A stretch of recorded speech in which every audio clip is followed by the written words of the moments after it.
In Nebraska, the graveyard hides the truth, and not until the day of judgment will we be able to find out the truth.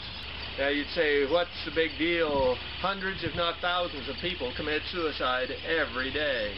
So what was unusual about this one? Well, specifically, it was an old lady in her late 70s here in McCook, committed suicide, they said. Now, the way she committed suicide, well, she stabbed herself. Oh, by the way, she also shot herself. And then she hung herself. And she set her house on fire. Oh, by the way, she did this with her hands tied behind her back. Suicide. Got another suicide I can tell you about. About a gentleman that they found dead. His pickup had run over him. Oh, it happens once in a blue moon that a pickup can get away from a guy or break loose and run over a guy. However, this pickup had went over him back and forth 3 or 4 times, and then it had driven up on top of the body with its tire still on top of the body, and the pickup, it was in park. And there's only one way a vehicle is in park, and that's if somebody puts it there. And they called it a suicide. There were 2 small boys. They were brothers in this area, southwest Nebraska. These 2 small boys went down to the sand pit.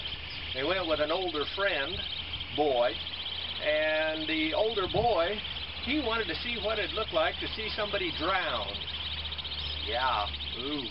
And so he pushed the littlest of the 2 brothers in the sand pit, and they stood there and watched him drown, because the older boy, the older brother, wasn't old enough to really know how to swim or save anybody, and so they just stood there and watched that little boy drown. It was a terrible event, and however, they did nothing to the older boy.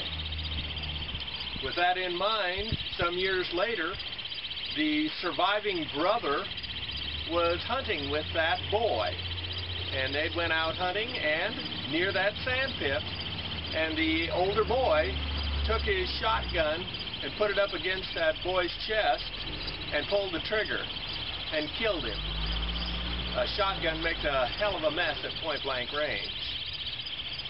He told the authorities he didn't know the gun was loaded, but what are the odds of a young man drowning one brother and then shooting the other one at point blank in the chest? They did nothing to him.